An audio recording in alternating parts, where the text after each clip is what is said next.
capybara. What in the actual are you thinking?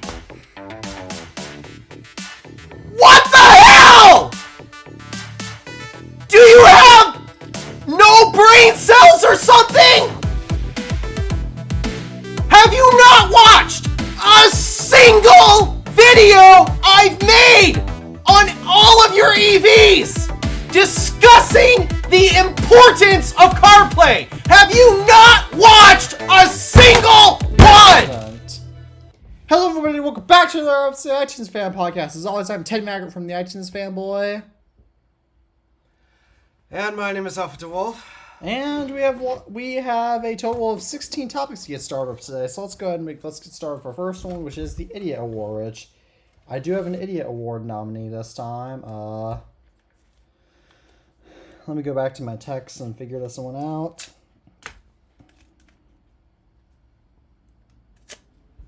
Oh, I have two more, so... I think I earned an Idiot Award for myself today. So the first one is on my video on how to fix network errors on all iOS versions, and this guy just simply commented first.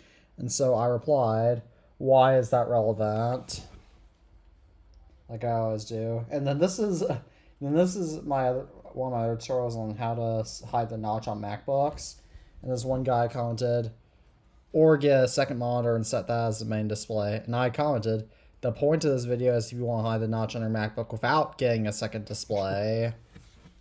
Clearly did not understand the point of that video. Nope. Yeah, it's so easy to use a second display when you're on the go, right? No, it's not. And also, Wow. second displays, I mean... It's super easy. Second displays, they do cost a pretty good amount of money, I'll say. I mean, if you really want one... I mean, mine cost like $1,300, so yeah, they cost a lot of money. Are you referring to your iMac or like, you paid $1,300 for your monitors? No. There, now that I have my hands, I'm referring to this. No. That's my portable secondary display. Yeah, but I mean, even monitors are still like, even the cheaper ones that are good are like still like $200, $150, $300, sometimes even more like that. That's still I mean, that's not exact. I mean, if you want one, that's not too bad, but at the same time, it is still a little bit more money than some people want to spend. I mean, I probably collectively spent around... Yeah, I probably collectively spent around $1,000 just in monitors, because each of these 32-inch monitors beside me are $300 each, so that's $600. The two back there were $160 each back when I bought them. I'm so mad that I bought them right before a price drop. So those were $160 each. And then I have two of those similar ones to the 27-inch monitors back there for my desk at the office. So yeah, I probably spent around $1,000 in just monitors alone.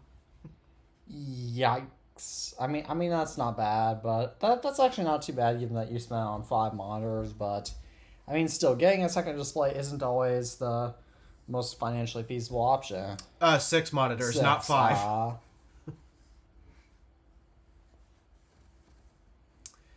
Yep.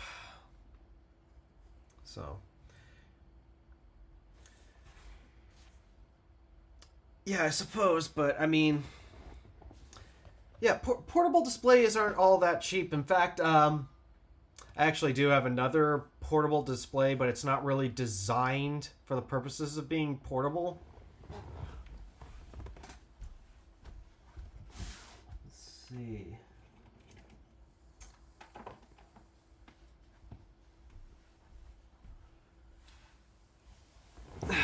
Oh. This right here. It's about 10 inches, I think. Oh, yeah, your Raspberry Pi display. Yeah. So, I mean, it's portable right now because it's not hooked up to anything, but I don't know. I gotta figure out how the heck I'm supposed to mount this to something. But it's actually a touchscreen. Yeah, most I just have to most figure displays out how to most connect displays it. for Raspberry Pis at this point are touchscreen, but yeah. Well, the first Raspberry Pi came out in 2015, so yeah, they're basically all touchscreen, but unless you just hook up a Raspberry Pi to a monitor, keyboard, mouse, and just use it like a normal desktop. Well, that's how I've had to do it because I haven't figured out how to get the touchscreen on this to work just yet. So that'll be a project for later. And oh crap, I bent one of the pins. Damn it. We've all been Shoot.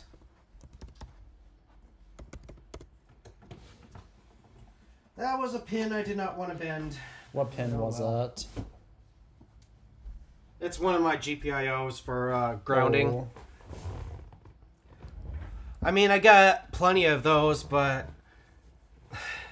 I don't know. It turns out I need a lot of pies and a lot of switches to make the whole contraption work. It's just I haven't had time nor money to do either of those things, and as a result, yeah, that project's basically been put on For hold. reference, he's talking about his project to build replicas of all different types of EV connectors with Raspberry Pis, but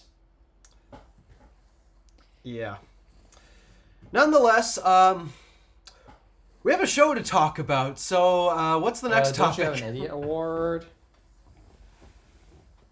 Do I have an idiot award? I don't know if I have an 'cause you idiot said- award. Or I mean, you didn't text one, but you said you had one. Oh no, I said I earned an idiot award today. Oh. All right. Well, shall we move on to the next? Or I guess we'll go ahead and move on to the next topic, which is that for my 10-year retrospective, because sadly my mom's old 2015 iPad Pro she gave to my dad that broke, so I ordered a first generation iPad Pro off of eBay for $85 to do a 10-year retrospective on. Not gonna lie, I'm really upset that I missed out on this opportunity.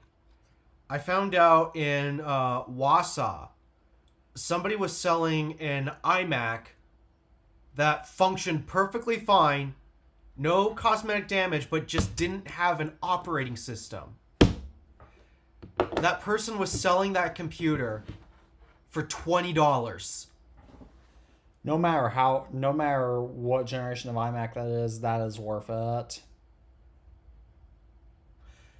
My thought process was, okay, I've done something similar to this before. But it's a video on my channel.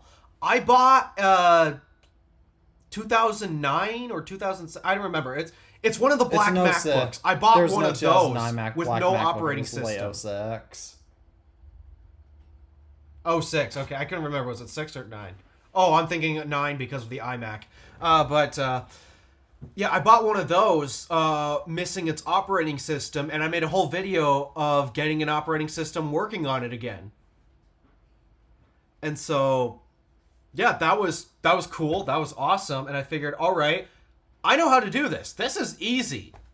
And because I think it was a late 2011 iMac. It was the iMac that does not have the black plastic housing on the backside like my 09 iMac, but it's also not the rounded aluminum. If it's a late back 20 either. It's kind of a hybrid. If it's a late 2011, you can just use internet recovery, so that would be even easier. The guy wasn't tech savvy. To my knowledge, I think it came from like a school and they were getting rid of it. Wait a second. So you actually might have been. There might have been some form of MDM lock or EFI lock on it, so that would I doubt actually it. no, like most school computers have that. So you didn't really miss out on They stated in the listing that they wiped the hard drive. That's why it has no operating system. They just wiped the hard drive, but they didn't know how to reinstall Mac OS. The hard drive wouldn't be the issue with EFI lock. It's a logic board issue. It's like iCloud lock, so... So yeah, you actually did... You probably got lucky by missing out on that one. I mean, it only would have been $20, but... Still, you would have had to have bought a whole new logic board for that thing if you wanted. But what if it wasn't? What if it wasn't? That's true. I would... That's the thing. What if it wasn't? Yeah, I would... that would have been cool. I don't know if I would have bought that or not, because I just need... The next old Mac I want to buy is an early 06 MacBook Pro, because that's turning 20 next January, and I like to do retrospective on that. But also, that was the first MacBook. And in order to compare it to, again, this is going to require... Dang, I got a lot. Dang, this is going to require... but I also want to get an aluminum PowerBook G4 to compare that to, because the 06 MacBook Pro wasn't just the first MacBook, it was also the first Intel laptop and one of Apple's first Intel computers, and it was also the first MacBook to include a webcam, which not required an external eyesight, which I should get one of those sometime. Yeah, I have lots of things. My collection is basically done now, but at the same time, it's not. Yeah, I looked up just some potential things I could do with that $20 iMac. For one, get an operating system reinstalled, but also perform a memory upgrade. And then just by looking at a few other listings on eBay, I could have probably resold it for like $150 to $200 or something like that. 11 iMacs can't be that expensive, because they cost less than that 2 years ago. Okay, let me... $309 for a 2011 iMac. That's a rip. Okay, there's some that are like a 50 to 100. Some are 200. Okay. Some sellers are price gouging, but some are not. Oh, there's one without a stand that costs $115 plus $50.41 in delivery. Yeah. Oh, I should also point out, it was a 27-inch iMac. I thought about possibly getting a newer old aluminum iMac just to have, but I don't have the space for it right now. But okay. Yeah, that's why I said $150 to $200. By the way, because it's not the 21.5-inch, it's the 27-inch iMac. Okay, let me. Okay, there. Yeah, you're right. Okay, the 27 inch is more expensive. Okay. So yeah, I could have picked up, if I was willing to make the 3-hour drive, because that's how long it takes to get from here to Wausau. If I was willing to make the 3-hour drive and spend $20, I don't know. I could have had content for one, just another video to make on the channel. And I'd be able to flip it by A, putting an operating system on it so you can actually use it, and then B, I also thought RAM upgrades are simple. They're easy. It was running like, I think it only had like 4 gigs of RAM in it. I'm like, just throw in 16 gigs. That's cheap. Memory's cheap. It's like $30. If I get one of those iMacs that's old, I would probably do the whole 32 gigabytes of RAM just to really max it out. And even though that would require... Oh, does it accept 32? The late 2009 does, so I'm sure the 2011 does. Yeah. You Interesting. can get more iMac and RAM in the late 09 iMac than I think you can in today's iMacs. Yeah, so I thought about doing that. The problem is, it's just, with my schedule, I'd have to be making this trip overnight. which also would be a problem for the seller because, they have to stay up late at night just for me to come down to Wausau to pick it up. I tried to convince the seller to ship it, but because it's an iMac and not particularly boxy, it makes packaging it up and protecting it for shipping a little challenging. So, unfortunately, I ended up missing on that deal. That would have been awesome, though. That would have been so great, especially considering I could really use the cash right about now. Oh, shall we move on to our next topic? Speaking of cash, and no, I'm not talking about Johnny Cash. No. I have the car back. Is it still? I have Is Stardust it still back. walking? Yes, Oh my god! sadly it is. Oh my god! I know this is not supposed to be funny, but you need a Tesla. You think? Like, I'm genuinely serious. Like, I think you're gonna have to find some way to get rid of that Buick and get a Tesla. So, the plan for it right now, the dealer tried everything. They've talked to engineers. Nobody has any idea why the car is doing this. It's too old for a buyback or a lemon law situation. So, it's too late for that. So that leaves me, I'd have to find a way either to get this issue fixed, or I'm going to have to... The problem is because it is, technically speaking, not safe to drive due to its condition.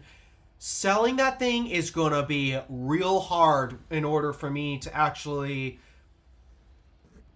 come out of it relatively okay, because I still have a little under $12,000 on the loan at this point, which, hey, means the car is over halfway paid off.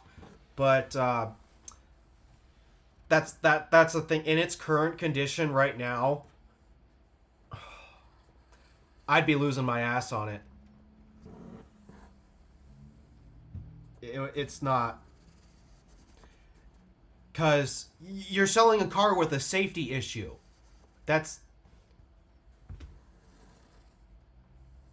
Yeah, you're concerned about price gouging. How am I supposed to come out of it with its problem, without losing so much money in the process? It doesn't make sense. And as a result, I'm still gonna have to get this issue fixed.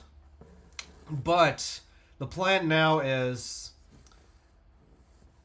I have an uncle in the same area where my grandparents live, in Wisconsin, and we're going to Wisconsin for Thanksgiving.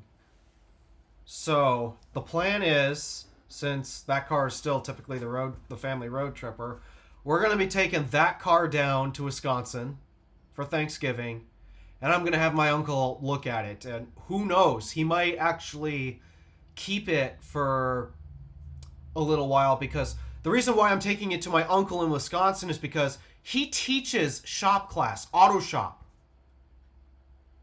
Oh.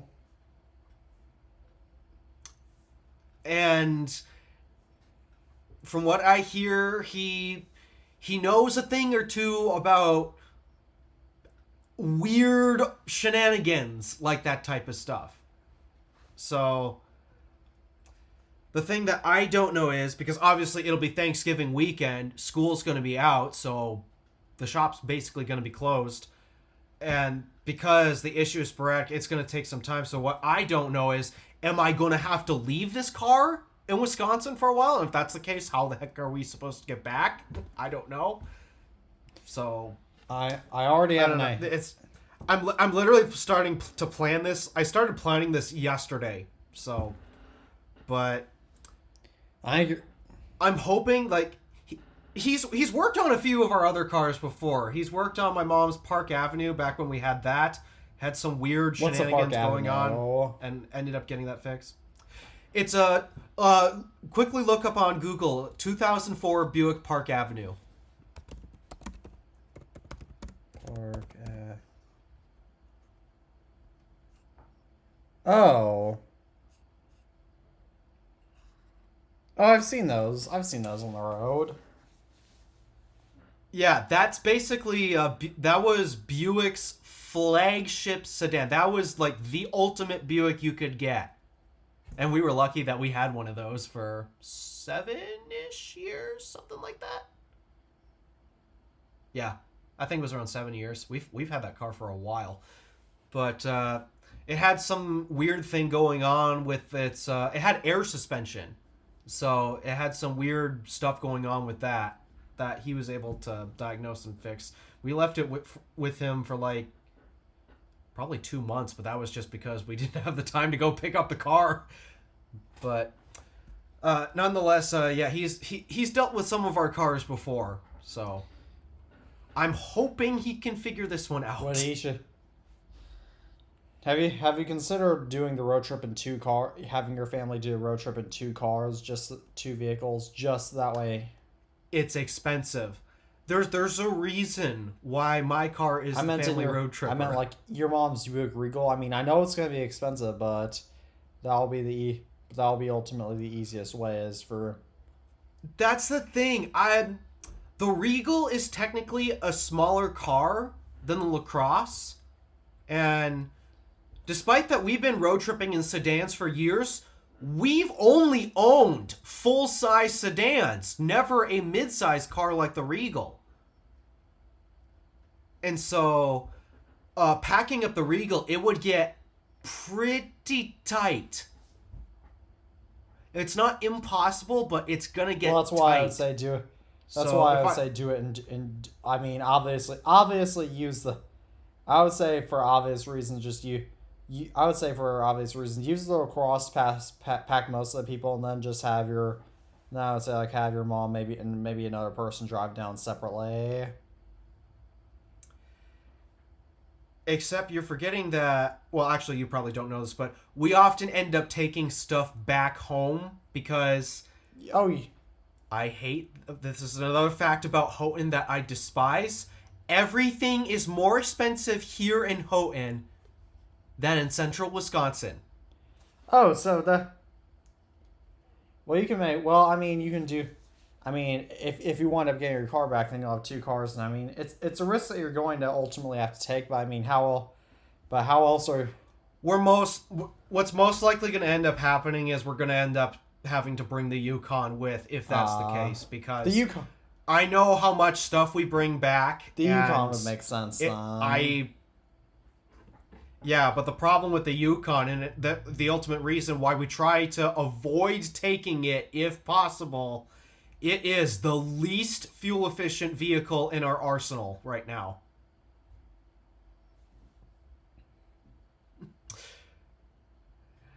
Gets a whole whopping 11 miles to the gallon. Oh, she's thirsty. Yeah, it's one thirsty car. And so, yeah, we try to avoid driving that if at all possible, because that car is not cheap to drive. But I mean, on the brighter note, yeah, I have the car back, and despite that, I was pretty impressed with the Chevy Trax. It wasn't a bad car. Yeah, I'm sorry. I love my sedan. I love it too much. That makes sense. I mean, I've seen a few Chevy Traxxas on the road. They just look like average. They look like clown cars. Oh, I hate their styling. They're truly ugly little hatchbacks. Like what? I even saw like a soldier with his uniform packed, and he and that guy was driving a Chevy Trax. That was back in late 2023, actually. Yeah, because that was when I was learning how to drive. Holy crap! It was 2 years ago that I learned how to drive. Dude, it's crazy to me to think that I've been driving. I've had my license for like over 5 years at this point. Yeah, How do you think I feel? I mean, we're not old. I mean, we're not old yet, but I mean, we'll probably, to be fair, we'll probably say we aren't old when we were both grandfathers. So, but yeah, Stardust is back. In some regards, I'm happy that she's back. I mean, I know what to expect with the locking issue at this point, and so I'm personally not all that concerned. And like the big ultimate thing that everyone fears is like, oh, what if you end up driving into a lake and you can't get out of the car? It's like, for one, if the weather's that bad to the point where it's easy to drive in a super deep puddle or end up in the lake, then I'm not driving. That makes perfect sense. Here's a tip for all of you professional drivers. Knowing when to pull over and not drive does not mean you're a wuss. No, it means it's a smart move. A good driver knows when it is not safe to be on the roads. So, I'm not concerned about that. The only time I guess I'd have to be concerned is if the Portage Lift Bridge has its cabling snapped, because literally the whole middle of the bridge is held together by cables. Is that the bridge that connects Houghton and Hancock? Yeah. Oh! If that bridge breaks, then holy crap, that's going to be a nightmare for the UP. Oh yeah, well, at least just for the Keweenaw Peninsula. You're going to have to get ferries there quick. Yeah. I mean, they service that all the time. They're pretty good when it comes to maintaining the bridge. So I don't expect any cables to be snapping anytime soon. But yeah, nonetheless, I know what the issue with the car is. I don't know why it's doing it. That's what I'm trying to figure out.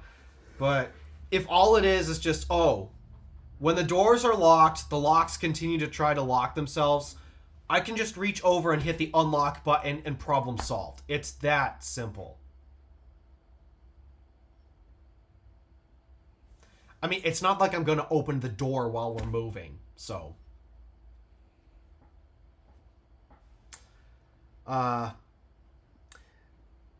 That's how I kind of feel about it at this point. I'm really sick of driving all these other loaner cars that aren't mine.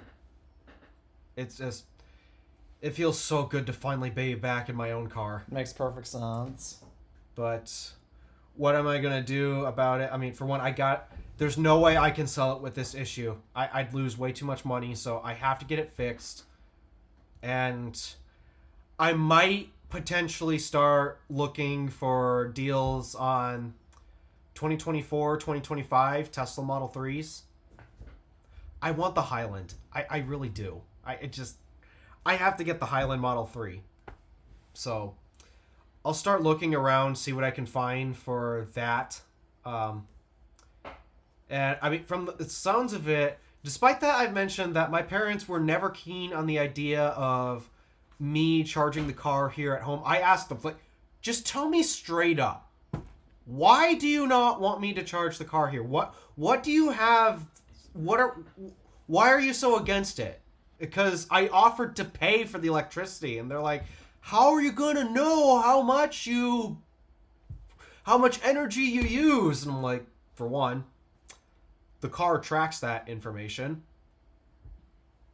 So, yeah, there's that. The car tracks that. And two, if I were to get a Tesla wall connector installed in the house, I could have it set up so that way it goes into... It's like using a public charger. I'd have to activate it via my phone or use my credit card or debit card or whatever, and then have that money get sent to one of their bank accounts, so that way it keeps track of how much energy I'm using, and they set the price. They get reimbursed for it. So it's like, there's ways to if you're that concerned about me using so much energy and just freebieing off of you, there's ways to track it. It's really not that hard. And even then, all I need, especially for up here, because I actually took a look at our power panel, our circuit breaker panel. Despite that, we got most of our capacity used up at this point.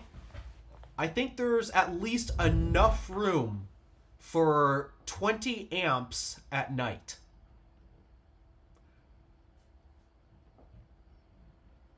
So, I think I can make it work. It's just a matter of finally convincing my parents to get over this whole charging at home or paying for the all of that shenanigans. And even if that doesn't work, then I'll just get the CCS adapter and charge at the charge point station, if it all comes down to that. But I don't know. I'm feeling like there are signs telling me that it might be time to sell Stardust at some point and get a Model 3. It's just, I don't know when that is. And it really doesn't help that the tax credit went away. I mean, I've been, in fairness, I've been advocating for it to go away. Okay? I wanted it to go away, and I'm mostly grateful that it's gone. There's just that one part of me that's like, you know, it would have been nice to take advantage of that while it lasts. Because it's like, it's ultimately my tax dollars that are going towards it. I might as well take advantage of it anyways. But I digress. So, I don't know if I'll be buying a new Model 3. I don't know if I'll be buying a used Model 3, but there may be a Model 3 in my near future. I don't know. It all depends on what happens with Stardust. That would be cool to know. But nonetheless. Sounds like life is looking up for you. Oh, goodness. You sure about that? You said you're fixing to move out in the near future. I don't know how near that future is at this point, if I'm being honest. Because of the car. Oh, the car is a major setback, and I don't know. I keep debating, do I want to go elsewhere and in the meantime to make more money to get to North Carolina, or what is it I want to do? It's just, I don't know. It's a whole nightmare, and the world is so crazy, it's impossible to plan. So, I don't know. I've just been thinking, because my parents offer me cheap rent here. Like, I'm serious. It's $300 a month. Try finding another place that'll let you rent for $300 a month. So, I don't know. I don't know what the plans are, but if you know me personally, I've never been one to plan. I've usually just go with the flow and see what happens. That's how I do things. I'm a horrible planner. So, I think that's enough of Stardust. We got some other stuff to discuss Oh, yeah. today. So, first of all, Apple is not accepting first-generation Vision Pros for trade-in.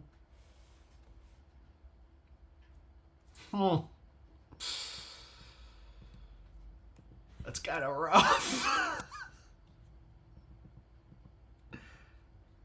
Oh. Really? The product is that worthless? And yet they're still charging $3,500 for a new one? Yes.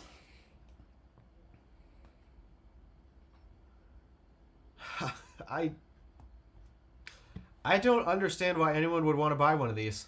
Neither do I. I mean, the fact that not even Apple will take it, that's saying something. So, yeah, just as I had predicted back in 2023, late 2023, Vision Pro is going to come out. There will be an initial hype train, and then after that, nobody's going to care. That's exactly what's occurring. Yep. So much to the point where not even Apple cares that much. I am shocked that they did put the M5 in it, but it's still nobody really cares about this device. I'd be surprised if this device lasts another generation. because at this point the hype train is all gone. So I can't see any possible way that there's going to be a third generation Vision Pro.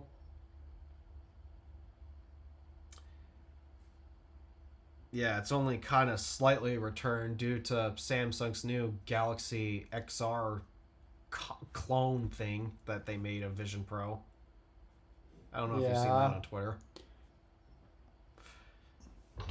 Yeah, once again, Samsung. Wow, impressive on being super original. Yeah, it totally doesn't look like a Vision Pro knockoff. We already covered that, but I don't remember. I'm tired. It was a few months ago. I've just been looking at the details more into it. I've been looking at a few more details into it, and it's like, why should we care? I mean, it's a Vision Pro clone, but half the price. It's still too expensive for what it is, and it's a clone. It's a freaking clone. That's all it is. So, but you can buy a fake Vision Pro for like $600, I think.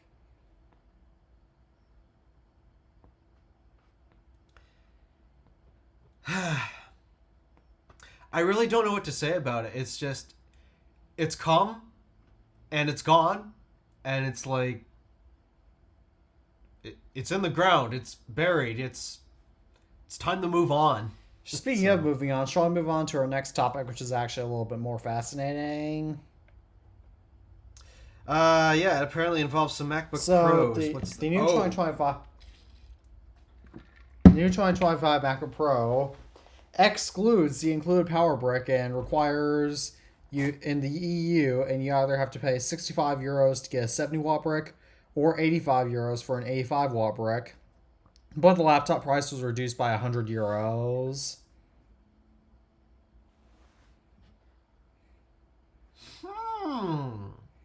Isn't that bizarre?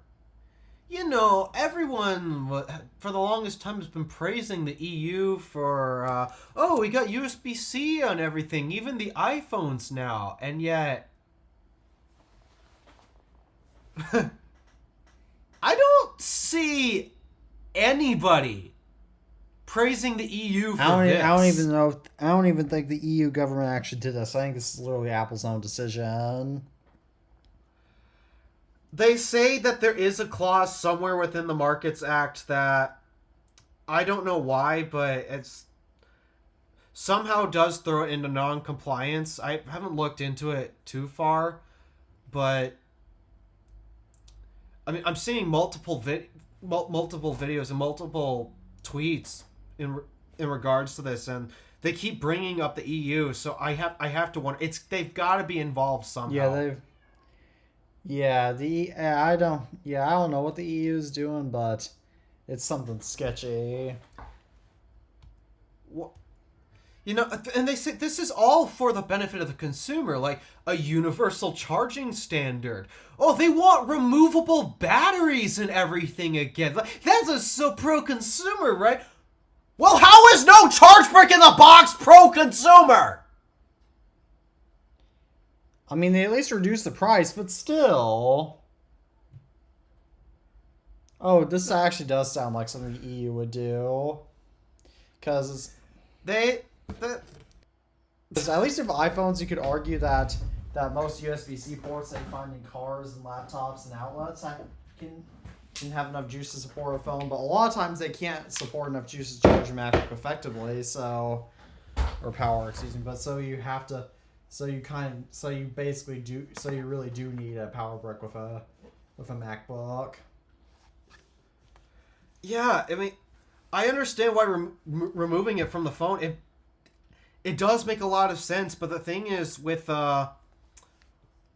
laptops especially, and it doesn't really matter if it's Apple or if it's Android and Windows, for example, because like Android phones. they're using multiple bricks, multiple USB ports to charge their phones all the time. So it's like, most of the time we already have these solutions at home, but for a laptop, because it's a higher power device that wants more power than your standard phone or your tablet. No, that I understand why, for the most part, we carry a specific brick for that. It's because, imagine if we did have a solution that charged all phones, but also laptops at the same, that would get pretty pricey.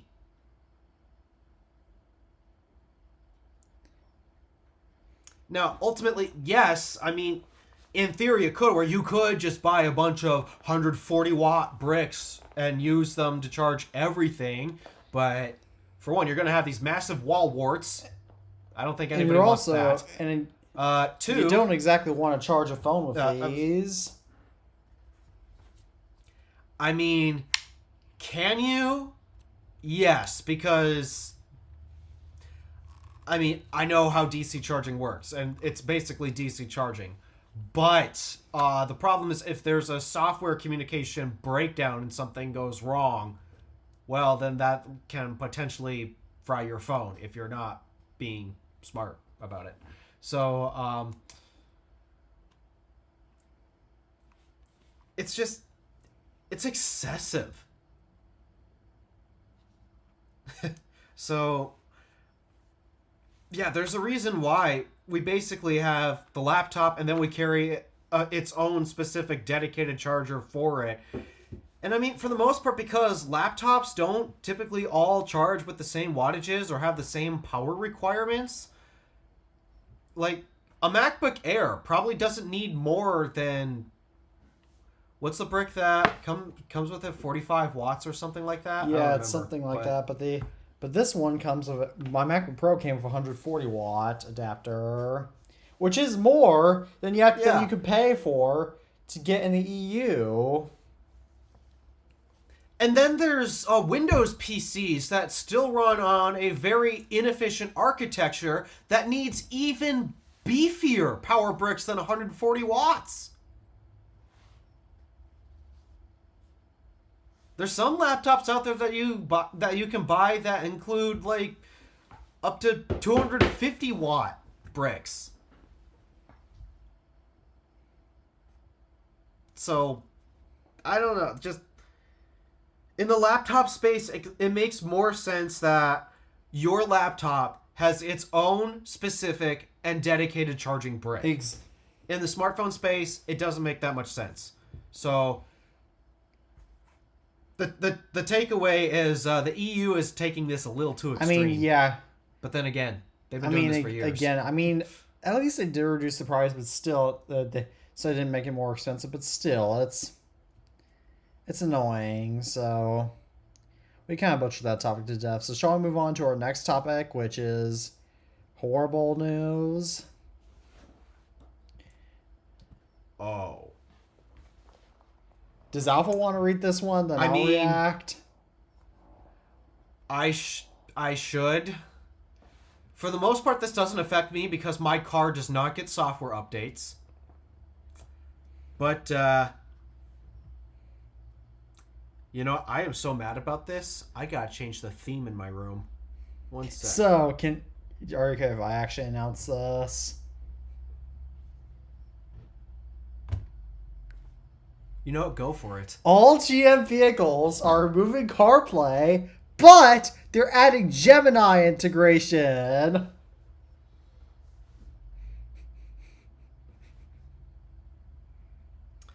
What's the timestamp? Because I'm going to add the sensor noise to this later. I'll censor it. This is where we go into overdrive. I have not done this. Oh no! Come on, Alpha, calm down. I promise you, I will censor my clip before I email this to you. You don't have to. All right, here it goes. We're engaging overdrive. Please don't censor this. I already rated it explicit. No, I got it. I'm sorry. I'm this enraged. You gotta. It's also funny. For the views, for the humor, for the hilariousness. Ready?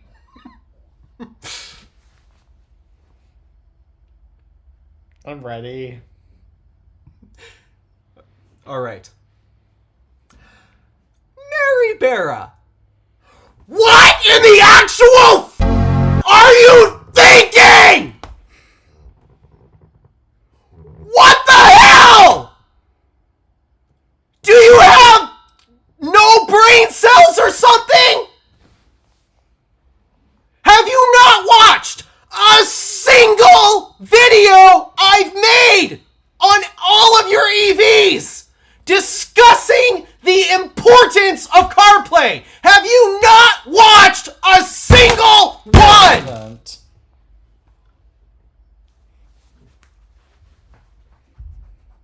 Clearly. All right. I promise. Do you have I will LED censor strips that. in your room? So that way you don't have to. Do you have LED strips in your room? Light bulbs. I should consider getting smart light bulbs. Yeah. Oh my goodness. We've already discussed this on TIFP before, but I'll go ahead and say it again. Yes. Because apparently some people have not gotten this through their thick skulls. So, alright. Why is CarPlay important, Teddy? Why is it important that every single automaker, including Tesla's, by the way, I'm still advocating this for Tesla's, why is it important that every car should have Apple CarPlay? Because, unless you want to use old school Bluetooth with GM's OnStart, you have to pay a monthly subscription in order to use that. And so, if you want to, not pay a monthly subscription or on top of your phone bill already, what you have to do is you have to connect your phone via an old school Bluetooth, and you effectively have to interact with your phone like you're using a car from 2010. And not only that, but something that drives me particularly nuts with everyone saying, oh, CarPlay's not needed when the car basically has Google Maps integrated. Oh, Tavi and I both found out about this when we rented the Model 3, because guess what the Model 3 uses for its navigation? Google Maps. Google Maps took us off the main highway onto some back road, only to bring us back on at the next exit. And was there any reason for it? No! There was not! There was a grand total of no construction signs, no accidents, nothing. There was no reason to bring us off the main highway and onto a slower road. You should have just looked at the directions and just kept going, because when my dad and I did a recent road trip over fall break. Now, granted, this was actually due to construction zones and accidents, and my dad insists on using Waze for some reason, but he insists on using Waze. So, Waze has horrible navigation. Waze kept trying to navigate us onto these weird back roads, and here's a massive problem with that. First of all, I don't like to be on back roads. First of all, if you ever travel in the eastern United States when interstate highways parallel older U.S. highways, never get onto the older U.S. highway that parallels unless you're actually going to that area for something, or else if that's the exit that you're getting off of to go to a service. Because the problem is that you're clogging up those U.S. highways for the locals that actually need to use those roads. So there's that. So that is why you stay on the interstate. That's why if you're ever far away from home, you always stay on the interstate in a traffic jam, no matter how long it is. Yeah, even then, though, it's just... Google Maps is absolutely infuriating. In fact, my buddy, who's now in Texas, but we went to D.C. a couple years ago. We tried navigating to a few places with... He's an Android guy, so... Of course, he's navigating to a few places with Google Maps, and it never got us there. Not once. Every single time, I had to pull out my iPhone to use Apple Maps. And then the same thing happened on our recent trip back to DC to visit Tabby. And every single time Google Maps is doing something stupid and it made absolutely no sense, I had to pull my phone out to use Apple Maps. And this is in the Tesla, by the way. So, for me, the big reason... There are a bunch of primary reasons why I advocate for CarPlay. And a lot of people will say, oh, the car doesn't need CarPlay. It doesn't need the phone to actually have good software. You just need to have proper, like, good, easy to use, easy to figure out software. It's like, that's only part of it. The other part is... But what you guys are completely missing is that part of having a good software experience is also involved with interacting with my smartphone. That's why I care about CarPlay. It's not about interacting with the car.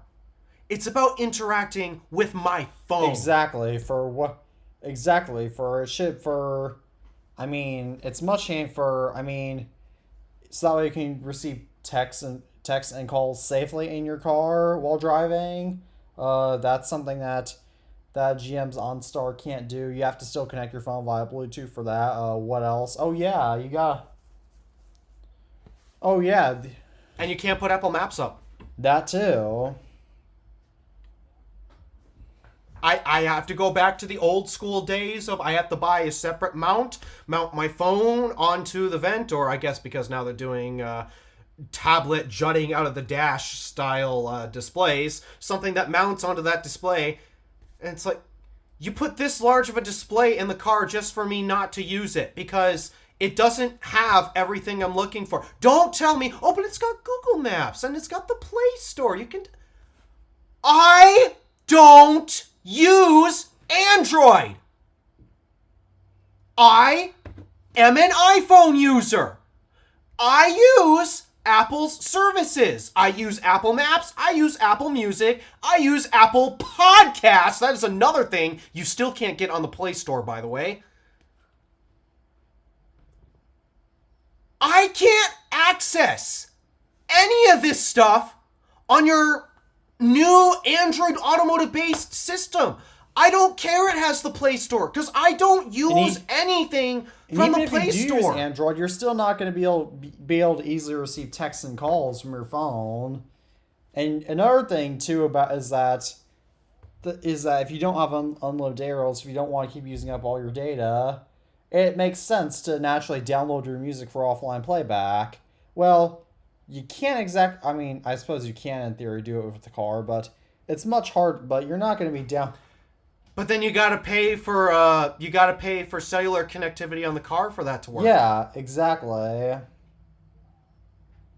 Or just tether it to your phone's hotspot, and then you're paying hotspot data. Exactly, and which is even more sense. So yeah, this is stupid.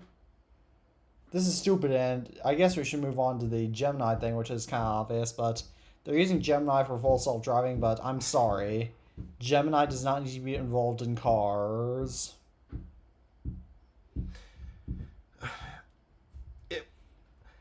I mean, people have been saying, I know the reason why people will definitely be arguing against you on this. It's because general voice commands and voice prompts really suck. But it's like, for one, okay, the cars have Google Assistant now. Google Assistant? Like, does that not... Google Assistant, I mean, it works. It works... I haven't really seen that many issues where Google Assistant can't help you with your car-related requests. And usually when it doesn't, it's because the automaker forgot to integrate that feature into it. So it's not really Google's fault. It's just the automaker's fault at that point. And that once again means, bad software, which is what we're all trying to advocate against. So it's like, you already got Google Assistant for this type of stuff. And Google Assistant is... It's useful because you don't have to carefully craft your phrases as much as you have to do with all of the previous voice command systems before they integrated Google Assistant into our cars. Okay, yeah, previous voice prompting, voice commands in older cars, yeah, it's all terrible. It is. It's just bad. But, of course, for one, nobody needs AI in their cars. Not even for what?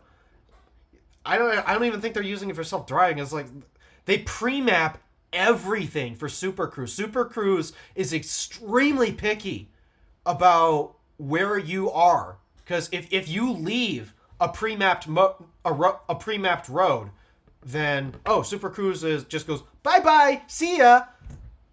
In fact, it's so picky. If for whatever reason, let's say this is a great example. I-25 North gets shifted over just a little bit, just shifted one lane over. That is enough to make Super Cruise unhappy and say, bye-bye. 25? You've never driven on I-25, though. Did that happen to Kyle Connor? It's happened to the out of spec team many times. That's why I stated that. But it's also happened to them many times on I-70. So, but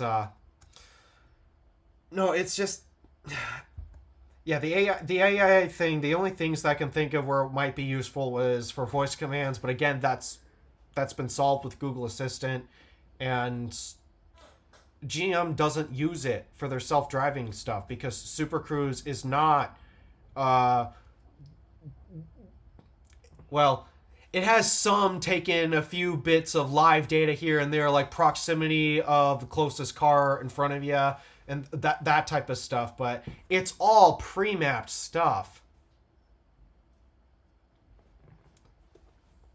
So, but honestly, the AI thing really doesn't upset me anywhere near as much as them removing CarPlay. I'm sorry, I don't know what Well, I do know that on a scale of 1 to all of them, they're on all of them. They're on all the drugs. Yeah, they're on all of them. Well, it makes sense given that there's probably dispensaries all over Michigan because you sent that video in the group chat of passing by a dispensary. Dude, I hate that all of that stuff is legal here. I despise it. Just leads to schizophrenia in young men. Well, young men especially. Yeah. Did you know that? Why should I care? It's just bad for you in general. Yeah, there was lots. It's just. Oh, and also, if men smoke marijuana, it leads to their children their children are far more likely to have developmental issues. Or if they smoke it before conceiving a child, then their children are a lot more likely to have development issues.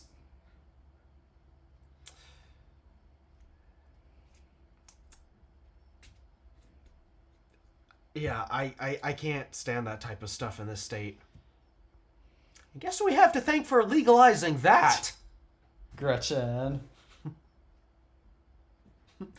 Our lovely governor, the Wicked Witch of the Midwest. Who probably does smoke it herself. Oh, she probably does. Oh. It's scary knowing that she's going to attempt to run for president in the next election. What? I wish I was joking, but I am not.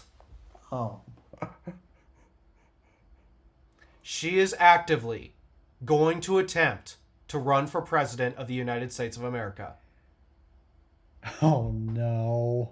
I do not want that stuff does not need to be legalized in all 50 states. I mean, I know the president. It definitely I know the president doesn't have the full power to, but it makes me wonder if she got into office, they would try that.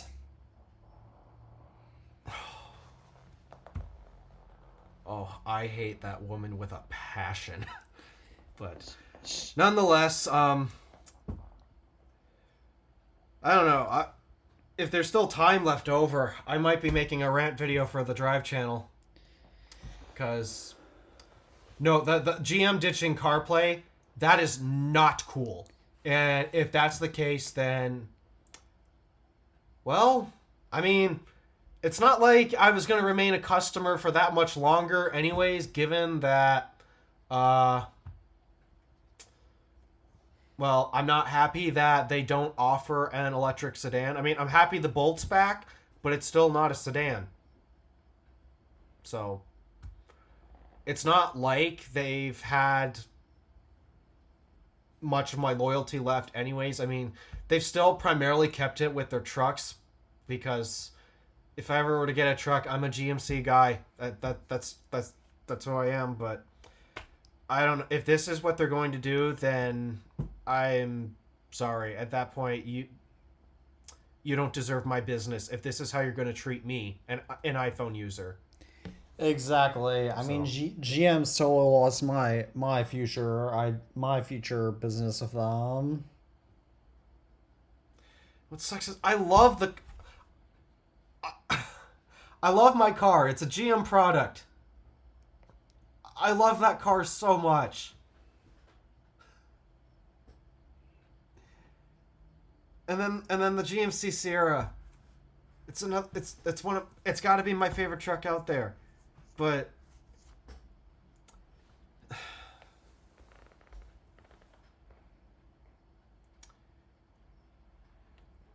it's just they can't ditch this type of stuff and expect me to be okay with it. Cause I've stated in my review of the general infotainment system, it's easy to use, it's not bad. The problem is if you're an Android user, you will be 100%. I've stated this how many times? If you're an Android user, you will be 100% perfectly okay with GM's infotainment system. Unless you actually do mind paying the fees for OnStar connectivity, which, there's still that disadvantage even if you're an Android user.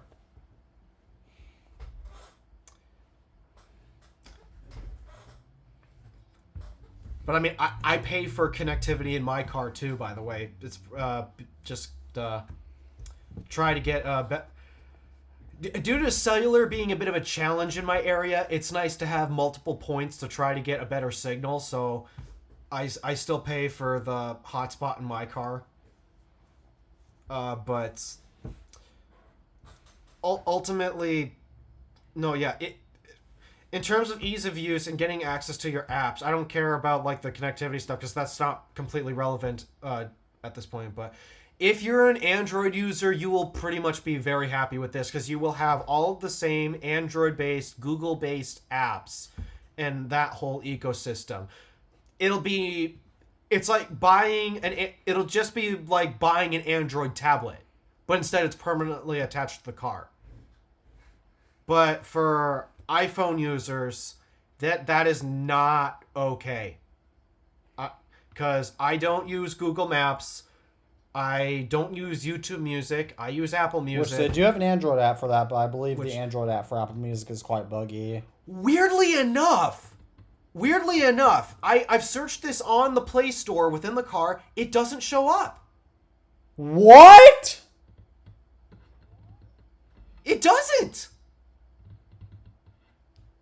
At that point, it doesn't come up on the Android Automotive Play Store.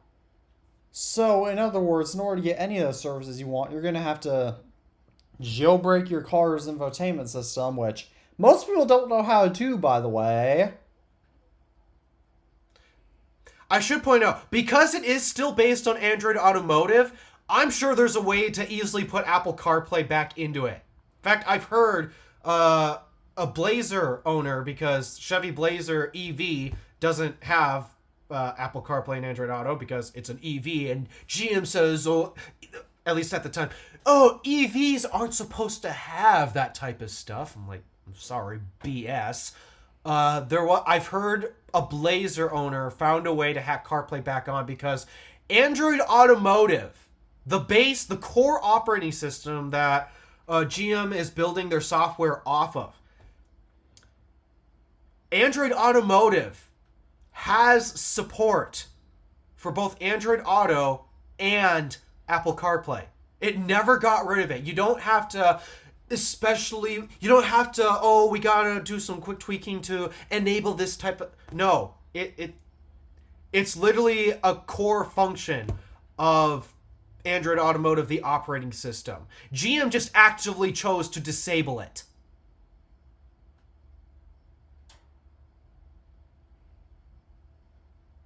So, if you can find a way to root your car and get into the operating system... Which, of course, violates your warranty. Of course, yep, it does that. There is a way to bring it back. It's just... Why you gotta make this difficult for us? Especially, no one should have to be willing to violate their... No one should have to violate their warranty just to jailbreak their car to get CarPlay on. Tesla. Yes. So, yeah, it drives me nuts because I see so many people on the internet in the EV community, and most of them are like actual driving car enthusiasts and not exactly tech enthusiasts. And as a result, they don't understand the importance of CarPlay. And they keep saying, you don't need CarPlay, you just need good software. I'm saying you need both. If anything, CarPlay is a part of good software because CarPlay isn't about controlling the car. I mean, CarPlay 2.0 might beg to differ, but the standard CarPlay that we've been using for years, it's never been about controlling the car. It's always been about controlling this.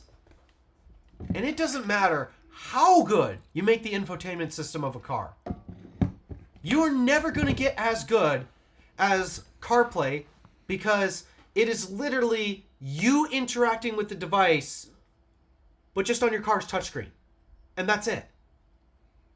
You cannot get better than that. So, I think we butchered that topic to death at this point. Shall I move on to to Samsung, Honor, Oppo, Vivo, and OnePlus, and YouTube's website player? Yeah, I hear so many people complain about YouTube's new site design, which actually, I should probably share this because I don't think anybody knows this. But, yeah, before we get into that topic, I guess, I've actually known about YouTube's UI changes months ago, before they made it official. How?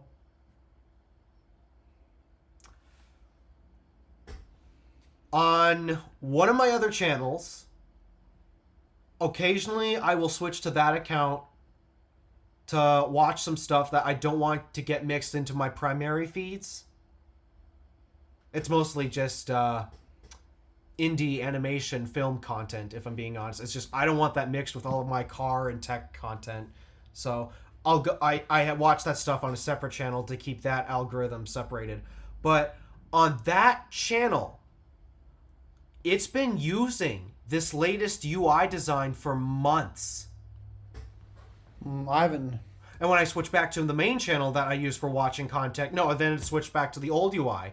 But every single time I switch to that other channel, it's been doing this to me for months. I've been actually seeing a preview of YouTube's latest changes on that channel.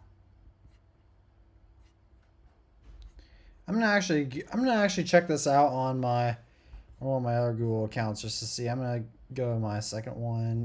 Go to YouTube.com.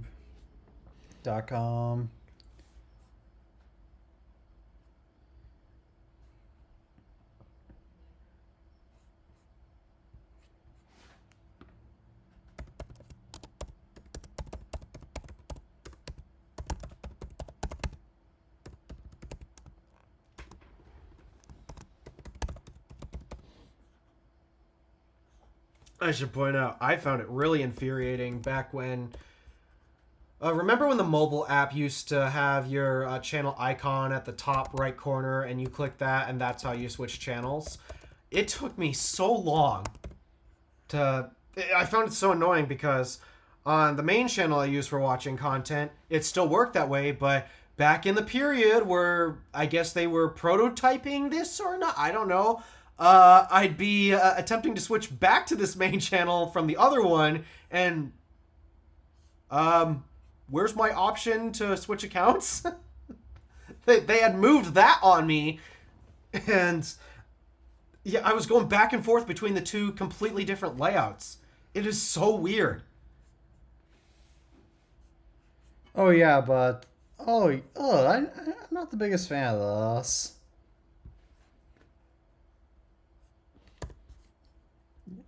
What, YouTube's new UI design? Okay, yeah, no, my main channel has okay. It's not too bad, but it's okay, I guess. Yeah, at this point, I think it should be updated for everyone's accounts at this point, because it's even... The new UI design is showing on the main channel I use for watching content now, but I've been seeing that UI design for months. So... It's bizarre. I don't know why. It's just something I noticed. But YouTube Studio. Nonetheless, we got more liquid glass stuff. YouTube Studio did that to me too when the smaller channels had the now newer UI, while my main channel still had the old school one. But I digress. But getting back to the main topic, Samsung, Honor, Oppo, Vivo, OnePlus, and YouTube Web Player are all copying liquid glass.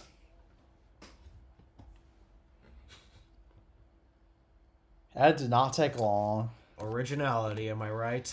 Yeah. I mean, I know Apple didn't exactly invent that concept, but I mean, come on, we all know that they copied Apple. The problem is they just do it like right away and so blatantly and unapologetically. Yeah. It just feels like, oh, Apple's doing that, so I guess we're doing that now. It's like, they have no soul. Exactly. I mean, it drives me nuts with Microsoft's latest update to...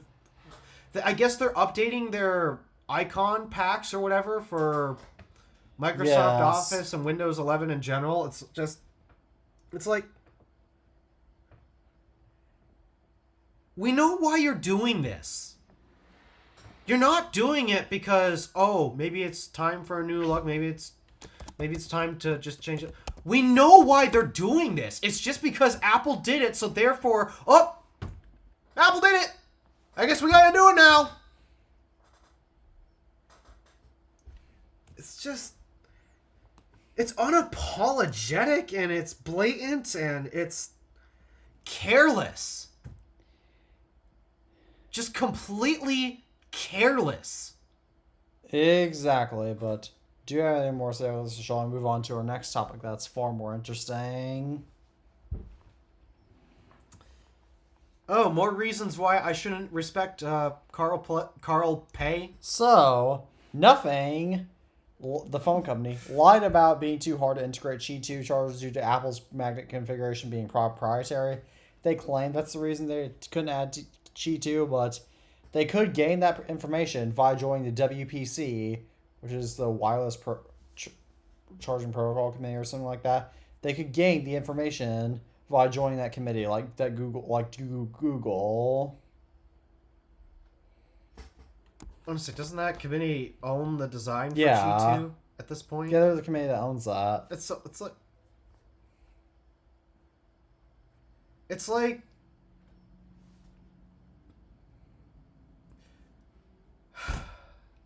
it's like someone producing a brand new... Let's say someone wanted to produce a brand new electric car. But for whatever reason, it's not using a standardized charge port that we use. Like, it's not using NACS, but it's not using CCS or CHAdeMO either. It's using its own proprietary connector.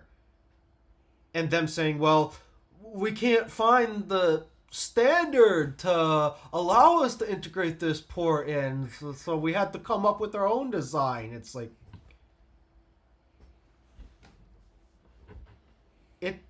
it's an automotive industry standard.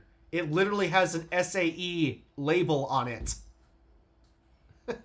So, at that point, that car would just look really stupid if it had a proprietary port, because then you can't charge it anywhere except for your house, I guess. So, and that's exactly the same problem with this Nothing phone here. They're saying, oh, we can't integrate this standard because, well, oh, we don't, what? I don't know. There's so much about CarPlay I just can't respect. Exactly, but It's like, shall we move on to the Pixel 10 Fold? it's like what Tabby said how many months ago. It's like what Tabby said how many months ago. I should be interested in nothing because they're trying to do something original, except,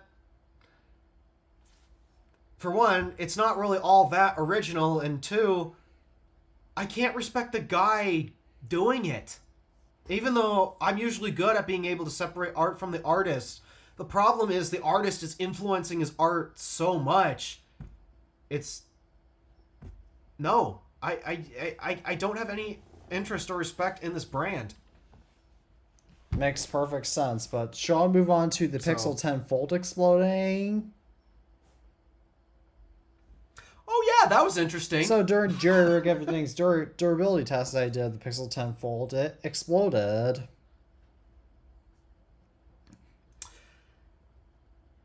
He said that was actually the first phone ever to explode in his studio.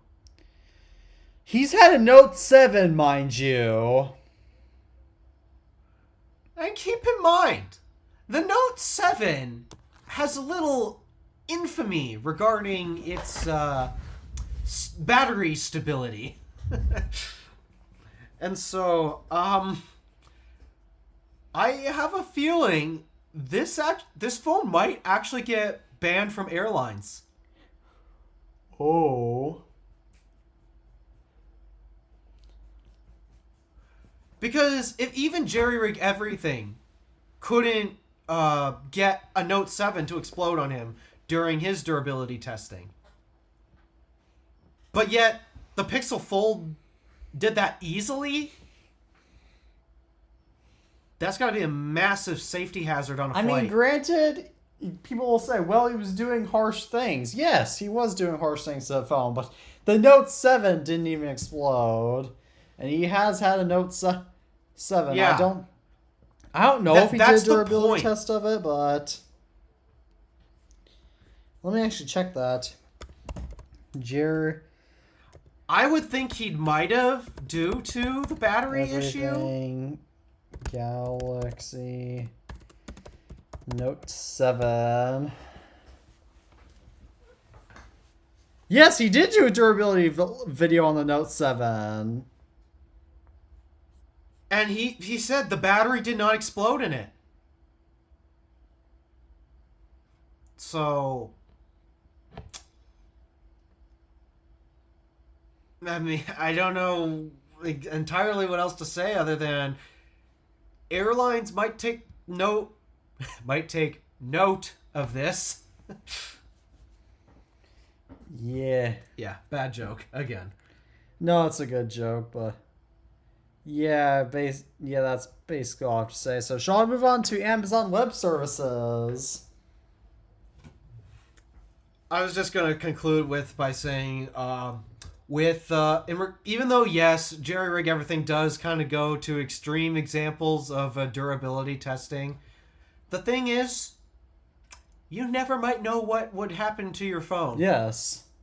I've heard stories of phones getting run over by cars and smashed, and I mean, some would argue, TabbyCat406 with his Smash Tech channel, you'd argue that that's a bit extreme. I joined him in a video to air fry a smartphone, for crying out loud.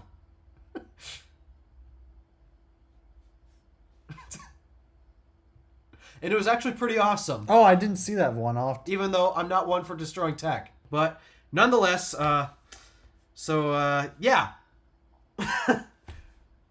Even though the testing is a bit extreme in regards, you never know. You just never know. I mean, would you argue that doing a drop test from plane height is a bit unnecessary? Yeah. Well, I mean, during a specific Boeing quality control incident, an iPhone ended up going flying out of a plane by accident. Well, that's true, and you also, and my dad has found, I think he's found at least 2 phones in the road. In fact, I actually have an old video on my Twitter, Instagram of a demolished. I think it was a Moto E6, because I could tell from the model the road was totally demolished.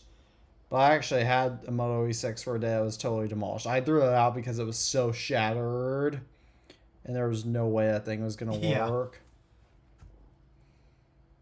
So, but yeah, Google, I suggest you do better, because that's not safe.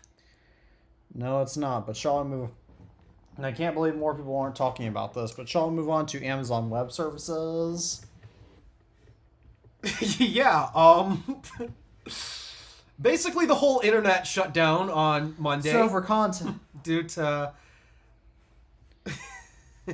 Yeah, do explain the context. So for context, a lot of web services like Hulu and Snapchat will use Amazon's web servers to use, and a lot of small websites rent Amazon's web servers to use, AWS servers, I should say. They use Amazon servers, and this is not the first time this has happened, because I remember hearing of outages before, but Amazon servers shut down on Monday. Luckily, that was during school hours, so that didn't really bother me that much, as Google has their own, since most of the time I'm just using Google's own servers. Oh, it affected me. It affected me. That didn't affect me because for my schoolwork we were just using Google servers, and that worked. And I mean, even when I went on Twitter and Instagram, they kept working too. So yeah, I found out that I guess the Subway uses their servers. Oh, did you have to go to Subway and order in the store? Yeah. So obviously the app was down on my phone, so I went to the store to order, except the line was so long. Because it is never that long. Was it because no one could order on their phones? Yeah, and everyone had to stand and order in person. I had the guy behind me ask, What? Is it usually this busy? And I said, no, it's just the app's down, so everybody has to order up front. Did you wait in line, or did you go somewhere else? No, I waited in line. A solid half hour. Oh. Yeah, for a half an hour. For a half hour's drive, if the line was a half hour at Subway, I could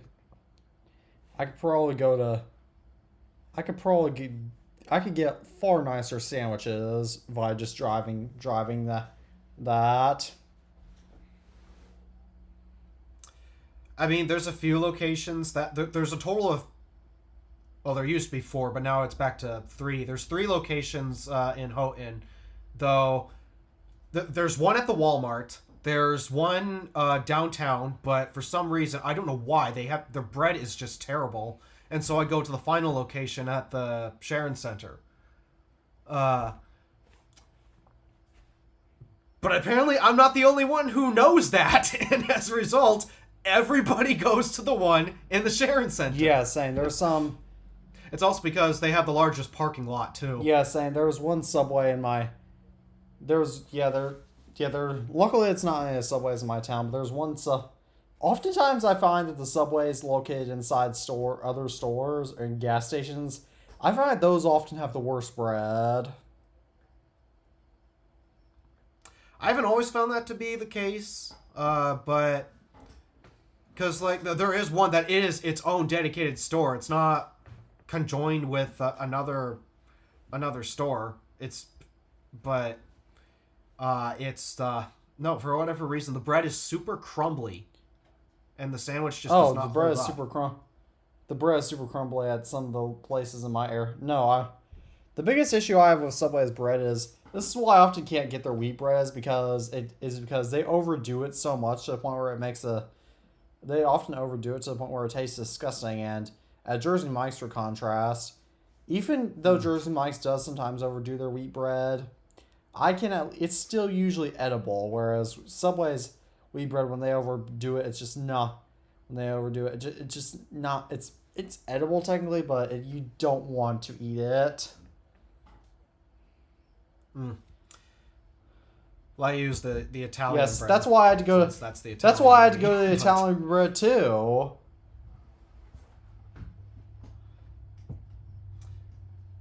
So, but no, yeah, it affected me. Waiting half an hour just for a sandwich. Did you get deducted any pay for that? Well, I mean, I go on lunch break, so I don't get paid for my lunch breaks. Oh, I meant, did you? What I meant to ask was, were you able to get back on work on time? Oh yeah, I just ate fast. Had the hiccups afterwards, but I ate fast enough so I could get back. to work. That's cool. Yeah, because some people's lunch breaks are only half an hour. So, yeah, that was a bit inconvenient. All due to a DNS error, I hear. Yeah, my specific city, there's 2 subways.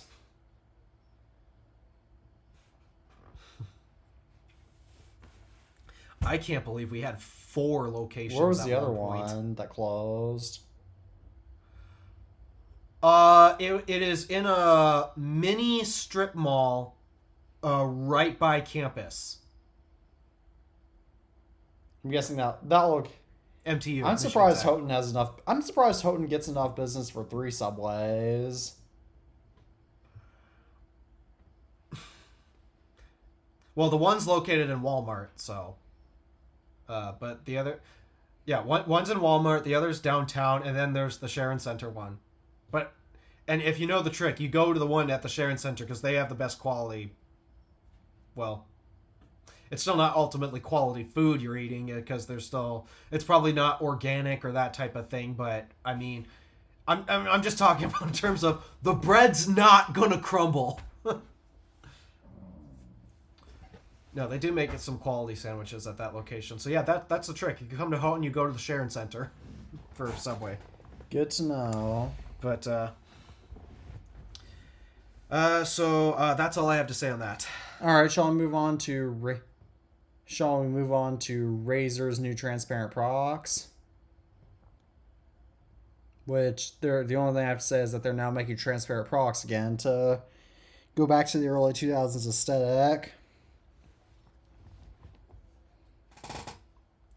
I mean, I'm not sure if that's a good move right now, considering their quality control problems in both hardware and software departments. That's valid. I mean, unless they want to go back to the days of Windows XP stability, which I mean, it's not much better than Windows, which is the same as Windows 11. Why did the weather have to remind me what it's doing? Is there snow? It's snowing right now. Oh, it's right now. It's 53 degrees where I am. Yeah. It's a good thing I got my winter tires back on my car because I'm probably going to need them soon. That's why I need to come on down south and have yourself a little bit of chicken fried. Know that song? I do. Zach Yeah. Brown. I was just listening to that yesterday, so I thought I had to throw that in there. Fair enough. No, I like Yeah, Zach Brown. I know you did. Nice calming beach vibes. Yeah, every time I listen to his music, I think like, especially with chicken fried, I think of like a backyard grill. Chicken Every fried single to me time. reminds me more of an more of just classic country. Because it really does. I just get Even backyard vibes every backyard. Invite your friends over, invite your neighbors over. I get those vibes. Neighborhood cookout. That's the vibe I get. I from get that. those vibes too. Although I guess I should say Chicken Fried at this point is a classic country song. I mean, I don't know if you can quite call it classic yet, but it's getting up there. So,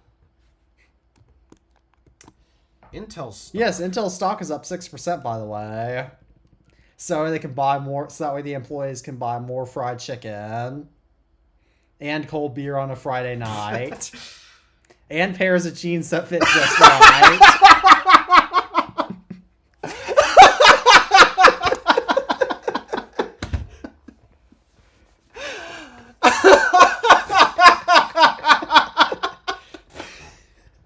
And it's a good thing you rated this episode explicit. Why?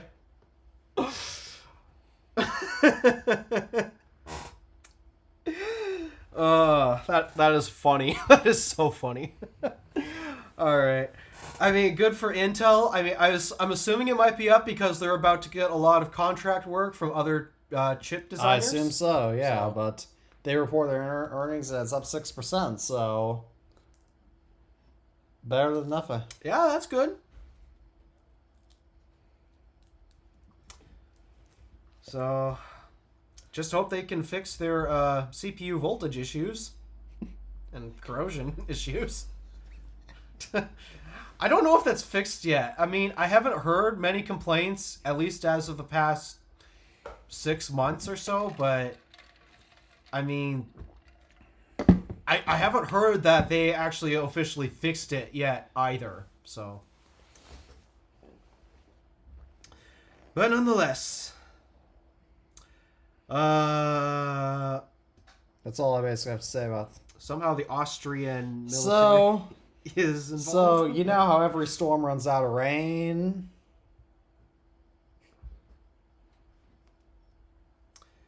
I don't know. It feels like the weather up here has been doing the opposite of that. It's been raining for yesterday and the day before. It's been nonstop raining, and then we get snow today. You don't know that Gary Allen song? Which one Every was storm it? runs out of rain. Oh, I might actually have Yeah, that. it's his most popular one, but that's... I'd have to check. But either way, Austria's military I don't listen to a lot of him. Austria's military switched from Microsoft Office to LibreOffice, probably because Microsoft Office is way too expensive. Yeah, I wonder why.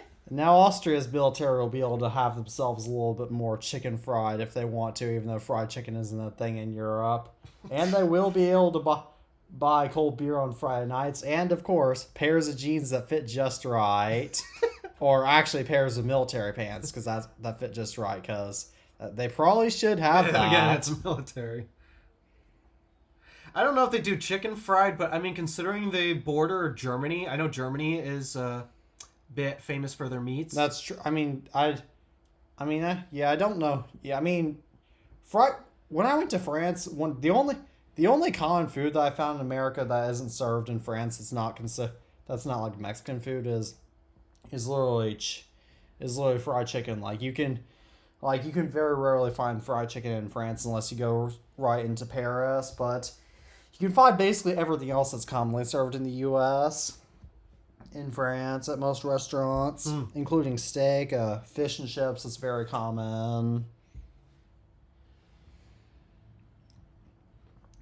Well, I suppose considering the amount of toxic ingredients that the U.S. allows compared to Europe is a bit scary. I mean, yeah. But, when I ate fried food in France, my stomach never got upset. Although when I was in England, I did have although my stomach did have an interesting reaction British food.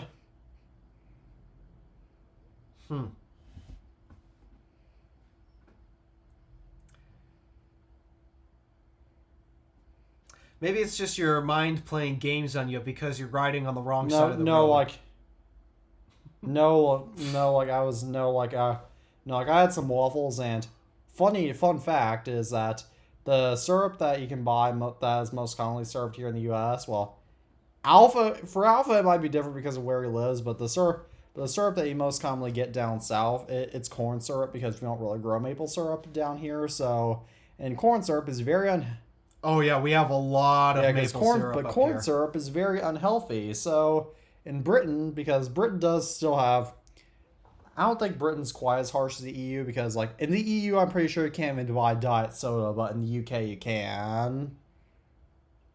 But either way, in the UK you cannot sell corn syrup there because maple syrup is so expensive, and because the UK doesn't allow farming anymore for the most part. As a result, you can't really buy, and you can't really get syrup with waffles there. So even though waffles are a very common thing served in the UK, you have to sweeten it up with fruit or chocolate. Really? They don't have syrup? Well, most of their food has to be imported at this point because their local councils don't permit farming. Like they don't allow people to put farms there anymore. So as a result, even though British land is perfectly capable of farming, they have to basically import all their food. They have to be like Australia, except unlike Australia, the UK can grow food. That is sad. Yes. I'll bet you're glad you're living. That is so sad. I'll bet you're glad to live the UP now. Well, we still have to import a lot of our I mean, stuff at least too, you can import it from within your own. I am grateful for the maple At least syrup. you can import stuff from your own country. That is true, yes. But I mean, why do you think everything here is more expensive? Valid point, because you can't really grow. Except for stuff like maple syrup, you can't really. There's not much farming in the UP, right? Not much. There's a few, but most of the time they're hobby farms. They're not really made for like national food production. It's mostly just hobby farms for either themselves or friends and family and neighbors, that type of deal. I mean, at least you can import stuff from. I mean, I'm pretty sure you can even import stuff from your own state. Just obvious, like in the southern portion of Michigan. I'm pretty sure they grow. I don't know. The state's not really known for its farming. It's more known for its forestry. I mean, yeah, there's we don't really have a lot of fields. Yeah, that's a valid point, but I mean, still, like you can. That's aside the point, but yeah, in Britain they can't really grow their. Britain. Part of the reason why British food can't be that. I mean, okay, British food is actually, if you know what you're ordering in Britain, if you pick what food you eat in Britain, then it is very good. British food can be good, but they often gotta import it, so. Yeah, that's just unfortunate. At least it's none of the British meals I had were quite as disgusting as it's. Actually, yeah, some of it was bad. Nah, although I guess it doesn't beat that savory crepe I had in France. Which a savory crepe is disgusting, by the way. Good to know. What's next on the topic? Because I think we finished whatever. Windows 11. And Windows 11 update broke the localhost protocol for internet connectivity to HTTP2 apps, but the issue has been patched.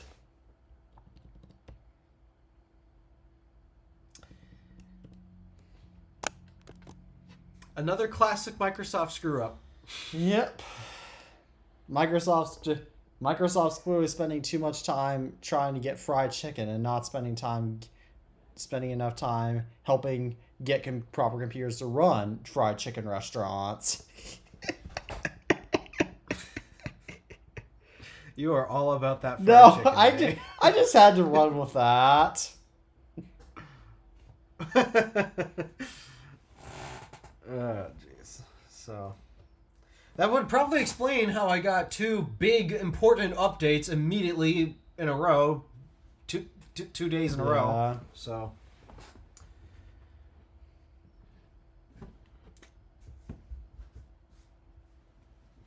But I guess we have some rumors to discuss. Yeah, so first of all, Apple has cut iPhone Air production due to low sales.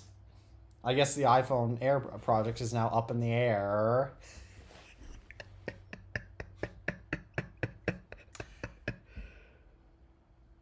Can I say called it? I called it too. Yes. Oh my.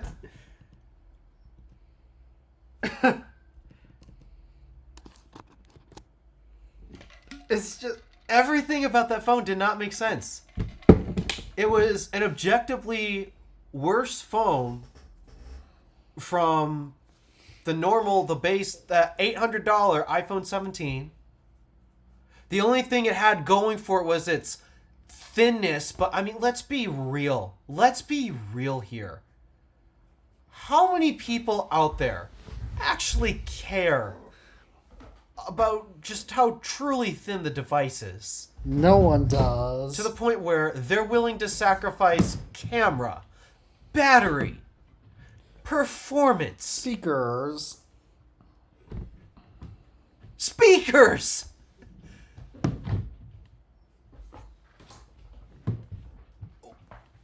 all for the sake of thinness. And once you put a case on it, then you can basically just kiss that thinness goodbye. And it's $1,000.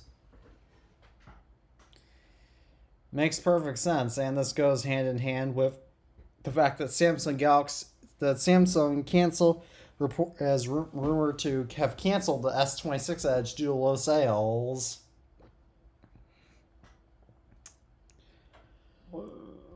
Yeah, the only reason the S26 Edge, or I thought it was a 25 Edge. Yeah, it was. But they're not going to do another one. That's what I meant. Oh, okay. Well, I heard they even stopped selling the S25 Edge. I don't know. I'll have to I've heard rumors that they even I'll have stopped to check production of that that. as I help battle my hiccups. But, I mean, it's like, it's one of those things that really only tech enthusiasts can appreciate. They're and still again, selling it. Somehow our... Oh, okay.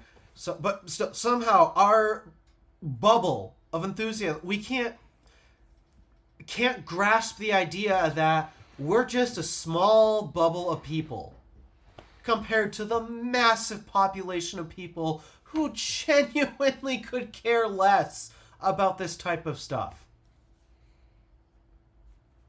And so the whole purpose of the S25 Edge, when that came out, it was just because the iPhone Air was in the concept and rumors and they wanted to beat Apple to it. That is the only reason they made that phone. And now the iPhone Air isn't doing well, and the Samsung Galaxy S25 Edge isn't doing well, then of course they canceled it. Now, if they actually made the S26 Edge like the old Edge lineup and actually made a curved screen, then oh, I can't tell you how much I miss those. Then we'll talk. Then I might actually buy that. No, I won't. But I won't right now. But I mean, would you actually sell your iPhone 16 Pro Max for an S26 Edge if they made a real Edge phone? I mean, the truth is no, because they still aren't making a real Samsung anymore. What if on top of the Edge display they also put in a micro SD card slot?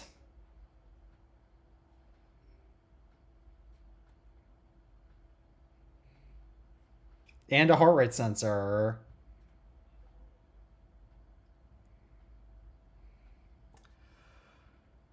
Face ID.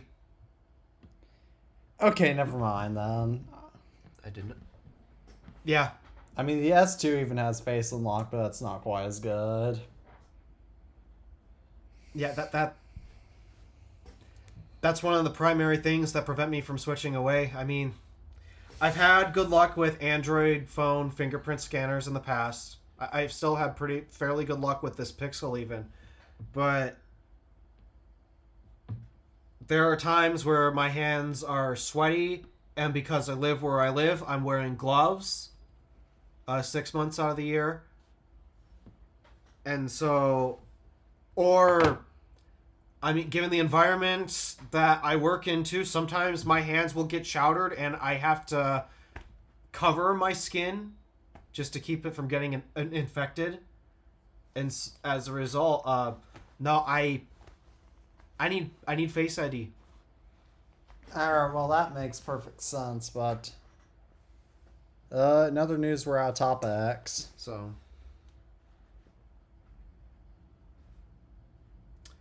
we're out of topics. Whew.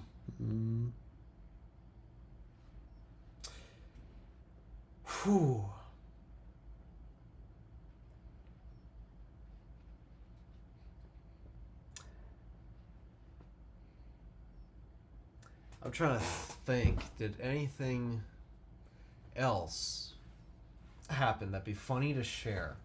Oh!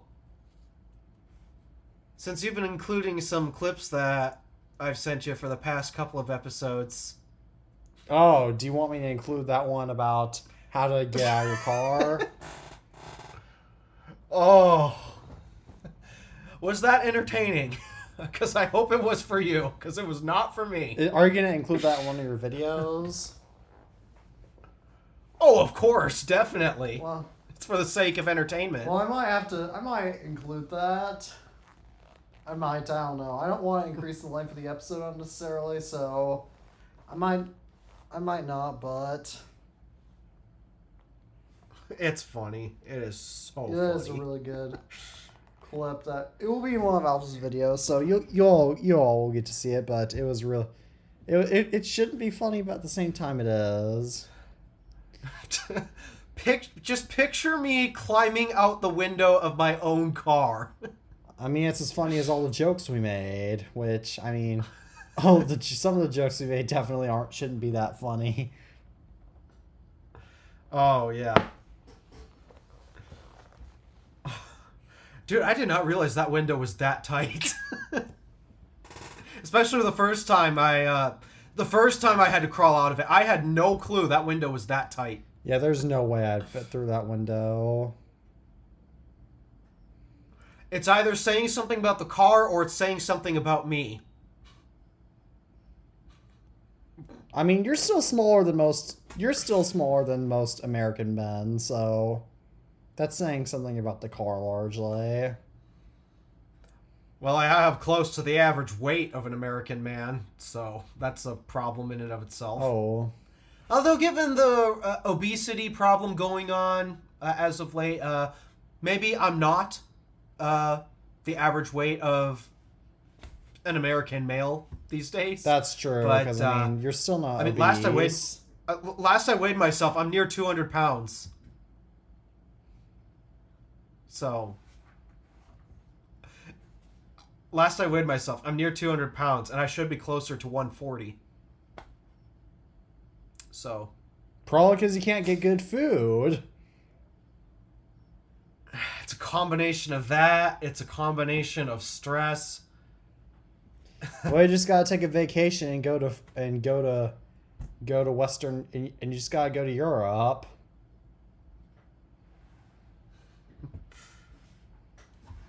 I need money. I need money so bad.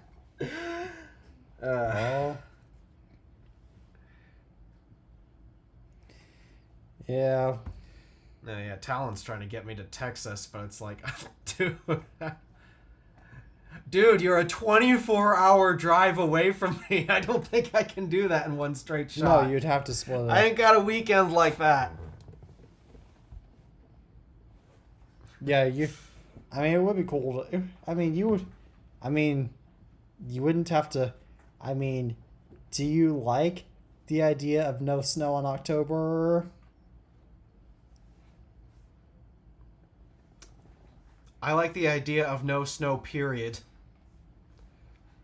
Like, I learned I don't even mind the cold that much anymore, because when your room is 40 degrees every winter, you kind of get used to it. So, for me, it's not really the cold that bothers me that much. It's just the snow. I can't stand the snow anymore. I'm so tired of always having to dig my car out in the morning. I am so tired of my car always getting stuck in the driveway. I am so tired of constantly driving on unplowed roads because I happen to leave earlier than the plow trucks do in the morning. Well, if you move to Texas, you'll be able to put all that behind in exchange. And I mean, sure. And depending on where you live in Texas, you might get some tornadoes, or you might get some hurricanes. I am not going to Texas. Why not? I am certain. You could become a cowboy. Actually, I don't think cowboys are quite as significant in Texas now, but still, you could pursue your. You could become a rodeo cowboy.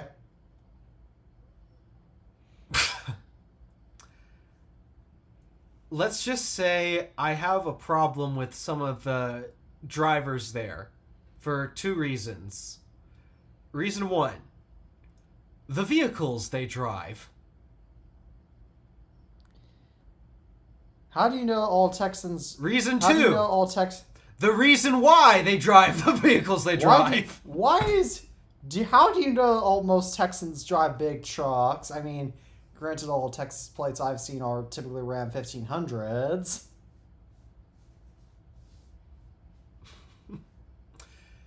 Because car culture in Texas, that's what it's all about.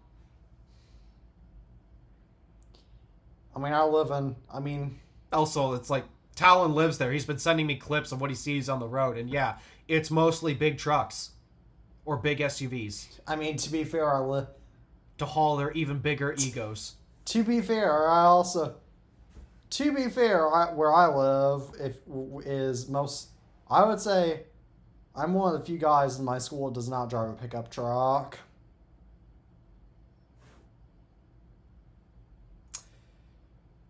Yep.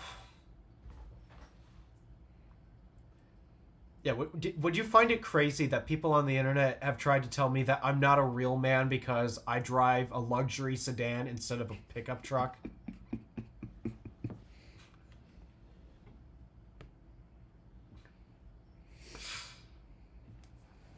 They're absolutely insane. Yeah, that's going to be an interesting... But no, that's part of the reason why I've never moved to Texas.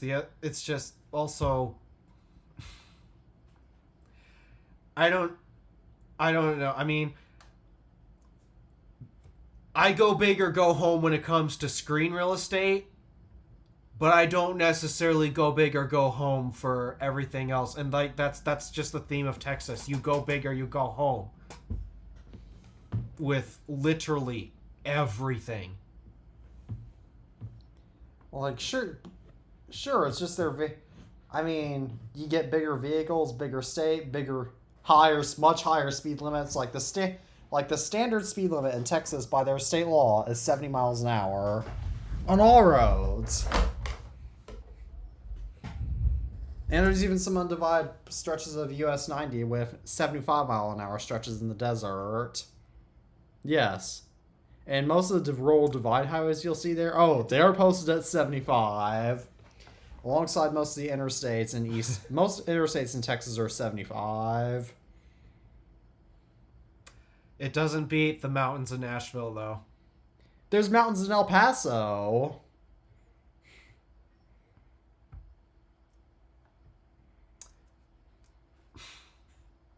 Wrong. He's on the other side of Texas, by the way. Oh, right. I forgot. He's 800. Yeah, he's over 800 miles away from El Paso. Yeah. So, no,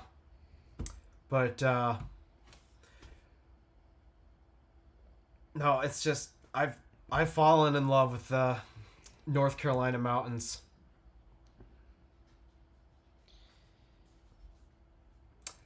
I miss them a lot. Someday I'll be going back, and someday I'll be calling that place my home, but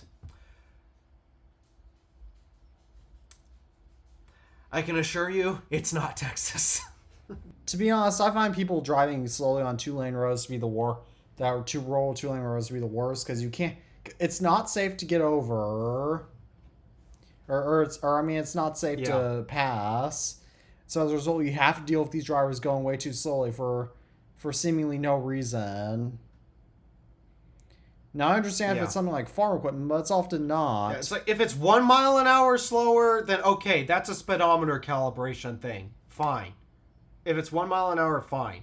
But if you're doing like 45 in a 55, if no. you have to noticeably slow down because of somebody else, then that's a problem. And if your vehicle isn't capable of going that fast, then you should put your hazards on.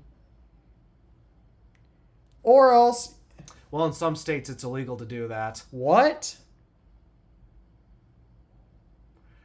Illinois, for example, it is actually illegal to drive with your hazards on. What a stupid law. Oh, something I noticed when I was driving through Pennsylvania. I am so confused about this driving behavior. Whenever a car slowed down, and it wasn't even by that much, they always rushed to put their hazards on. Every single time! This was between Philadelphia and Gettysburg. What road is that? Let me look. Hang on. I don't know what. I don't know. Oh, that's mostly Yikes! That's two. Yikes! They don't even have full lane roads to the. Yikes! Pennsylvania's really got to work on their highway system to get to Gettysburg.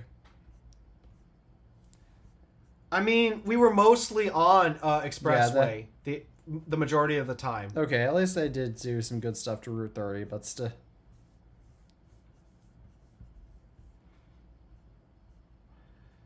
But I really confused as to why these drivers are turning on their hazards every time they slightly slow down. If anything, I actually don't know that they're slowing down because thanks to American regulation stupidity, or lack thereof, we somehow have not decided that brake lights should be red and turn signals should be amber.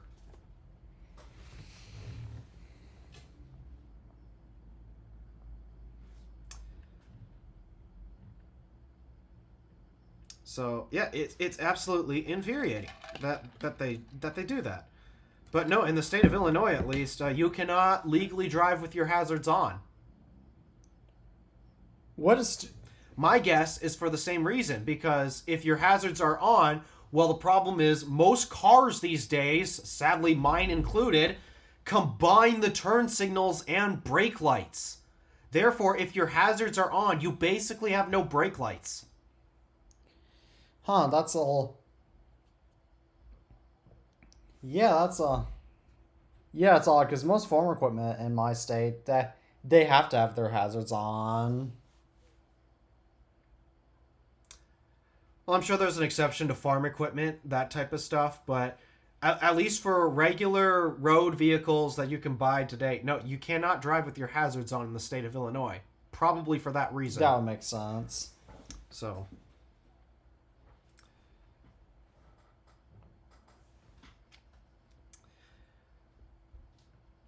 Because typically if vehicles put their hazards on it's because they're a significant danger to others on the road. Like they had to pull over. Well, usually it's supposed to mean, hey, I'm a hazard. You might... Please don't hit me.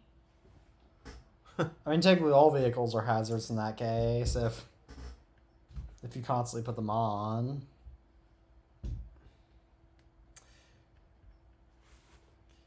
Yeah, I mean, thank goodness they didn't outlaw that here in the state of Michigan, because hazards are incredibly important during whiteouts. Oh yeah, when I had to draw. When I was driving on one on an interstate, and when it was raining really hard, and it just came very suddenly. It was on a road trip, so it couldn't really. So it wasn't really like a choice. I basically had to drive with my hazards on that time.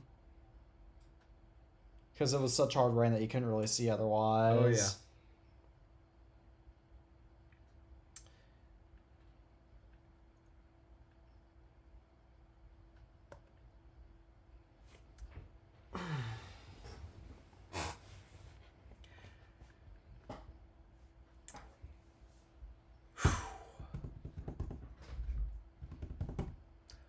I am legit trying to think of anything else to fill the space, to fill the We time only have space. a few minutes left, so. Save here is probably a good place to All end it. right. Because I'm going to see if I can call Tabby tonight. I mean, I don't know. Is he still at his girlfriend's house? I don't know. Oh. Yeah, we've shared each other's location, so we both know where each other is. So. Ah. All right. Well, as always, thank you all for tuning into another episode of iTunes Fan Podcast. As always, I'm Teddy Macker from the iTunes Fanboy. And my name is Alpha DeWolf from the Random And as Alpha. always, we're saying peace out for now, and we hope to see you all in the next episode. Take care, everyone.